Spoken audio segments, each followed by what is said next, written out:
കൂടുതൽ വാർത്തകളും വീഡിയോകളും കാണാൻ ഈ ചാനൽ സബ്സ്ക്രൈബ് ചെയ്യുക. കൂടെ ബെൽ ബട്ടൺ അമർത്തുക. നമസ്കാരം. ഏഷ്യാനെറ്റ് ടിവിയുടെ എപ്പിസോഡിലേക്ക് എല്ലാ മാന്യപ്രേക്ഷകർക്കും സ്നേഹം നിറഞ്ഞ ഹൃദയം നിറഞ്ഞ സ്വാഗതം.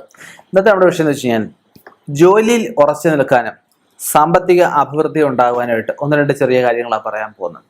അതിൽ ഒന്നാമത്തെ വിഷയം എന്ന് വെച്ച് കഴിഞ്ഞാൽ ജോലിക്ക് ജ്യോതിഷത്തിൽ പറയുമ്പം തൊഴിൽക്കാരായിട്ട് ആദ്യനെയാണ് പറയുന്നത്.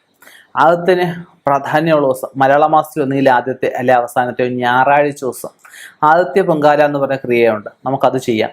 ഇല്ല എങ്കിൽ നമുക്ക് മലയാള മാസത്തിൽ ആദ്യത്തെയോ അവസാനത്തെയോ ചൊവ്വാഴ്ച വീട്ടിലെ വൈകുന്നേരം കൃത്യം നല്ലെണ്ണ ഒഴിച്ച് 5 തിരിയിട്ട് വിളക്ക് കത്തിച്ചിട്ട് ഭദ്രകാളി സ്തുതി അല്ലെ ഭദ്രകാളി സ്തവം നമ്മൾ ജപിച്ചിട്ട് നല്ല ജോലി നമുക്ക് കിട്ടണം എന്ന രീതിയിൽ പ്രാർത്ഥിക്കാം.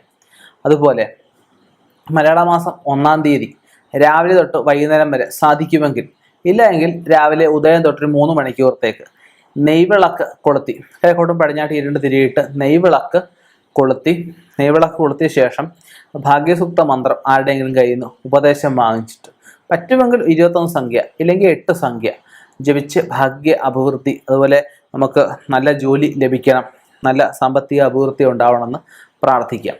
പിന്നെ ചെയ്യാൻ പറ്റുന്നൊരു കാര്യം, മഹാവിഷ്ണു ക്ഷേത്രത്തിൽ മഞ്ഞ പുഷ്പങ്ങൾ വെച്ച് മാല കെട്ടുക. മാല കെട്ടിയിട്ട് നമ്മുടെ കൈ കൊണ്ട് തന്നെ മാല കെട്ടണം. മാല കെട്ടി അതിന് പറയുന്ന കേശാദിപാദം മാല മഞ്ഞ പുഷ്പങ്ങൾ കൊണ്ടോ തുളസി ഇല കൊണ്ടോ കെട്ടി ഭഗവാന് ചാർത്തുക. ഭഗവാന് ചാർത്തിയിട്ട് വെണ്ണ കൊണ്ട് ഭഗവാന്റെ മുഖം ചാർത്തണം. വെണ്ണ കൊണ്ട് ഭഗവാന്റെ മുഖം ചാർത്തിയിട്ട് ഭഗവാനെ പാദത്തേൽ 3 നാണയം വെച്ചേക്കുക. 3 നാണയം പാദത്തെ വെച്ച് പൂജിച്ച് തിരിച്ച് വാങ്ങിക്കുക.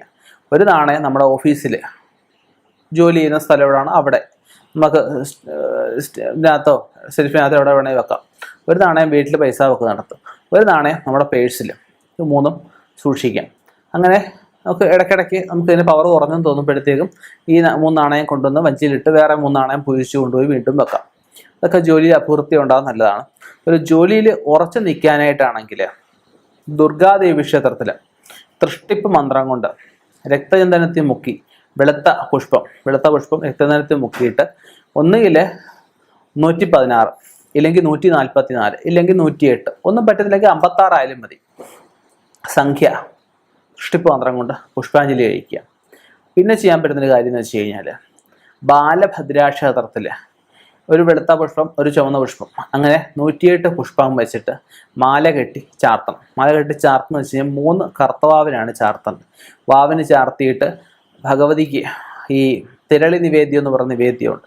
തിരളി നിവേദ്യം നിവേദിച്ച് വാങ്ങിച്ച് നമ്മൾ കൊണ്ടുപോയി അന്നത്തെ ദിവസം ഒരിക്കലും ഊണായിട്ട് ഒരു നേരം നമ്മൾ ഈ തിരളി നിവേദ്യം കഴിക്കുക. രാവിലെയും വൈകിട്ടും അതിൽ ഫ്രൂട്ട്സോ പാലോ എല്ലാം കഴിക്കാവും.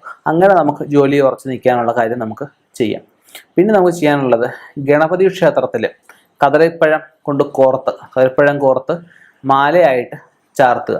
മാല ചാർത്തി പിറ്റേ ദിവസം അതിൽ ഒരു 3 എണ്ണം വാങ്ങിച്ചിട്ട് പറഞ്ഞ പോലെ കൊണ്ടുവന്ന് നമ്മളത് ചെറുതായിട്ട് അരിയണം. ചെറുതായിട്ട് അരിഞ്ഞ് നമ്മൾ ഈ ഓടിൻ്റെ പുറത്തോ അല്ലെങ്കിൽ വൃത്തിയുള്ള പാത്രത്തിൽ വെച്ച് അത് വെയിലത്ത് വെച്ച് ഉണക്കുക. വെയിലത്ത് വെച്ച് ഉണക്കിയിട്ട് നമുക്ക് ഈ ഉണക്കമുന്തിരി പോലെ ഇരിക്കും. ഈ ഉണക്കി കഴിയുമ്പോഴത്തേക്കും ഇത് ശുദ്ധമായിട്ടുള്ള പാത്രത്തിൽ ഇട്ട് വെക്കുക.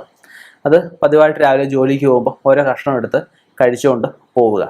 ഞാൻ ഈ പറഞ്ഞ കാര്യങ്ങളൊക്കെ ചെയ്യുകയാണെങ്കിൽ നമുക്ക് ജോലിയിൽ ഉറച്ചു നിൽക്കാൻ വളരെ സഹായിക്കും, സാമ്പത്തിക അഭിവൃദ്ധി നേടാൻ സഹായിക്കും.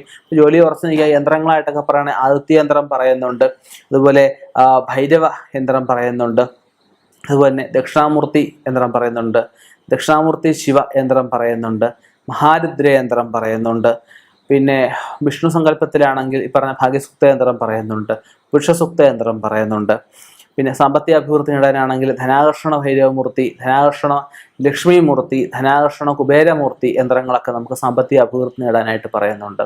ഇങ്ങനെയുള്ള പല പല യന്ത്രങ്ങളായാലും പല പല രീതികളും പല പല ആചരണ രീതികളും ഒക്കെ നമുക്ക് നമ്മുടെ ശാസ്ത്രത്തിൽ പറയുന്നുണ്ട്. എങ്കിൽ പോലും നമ്മളിതൊക്കെ ചെയ്യുന്നതിന് മുമ്പായിട്ട് മറ്റ് ദോഷങ്ങൾ എന്തെങ്കിലും ഉണ്ടോ എന്ന് നോക്കി അത് എന്തെങ്കിലും ഉണ്ടെങ്കിൽ പ്രതിവിധി ചെയ്ത ശേഷം ഞാൻ ഈ പറയുന്ന കാര്യങ്ങൾ ചെയ്തു കഴിഞ്ഞാൽ 100% നിങ്ങൾക്ക് ഫലപ്രാപ്തി ഉണ്ടാകുന്നതായിരിക്കും. അപ്പം നമുക്ക് അടുത്തൊരു വിഷയവുമായി അടുത്ത എപ്പിസോഡ് കണ്ടുമുട്ടാം. നിർത്തുന്നു. നന്ദി, നമസ്കാരം.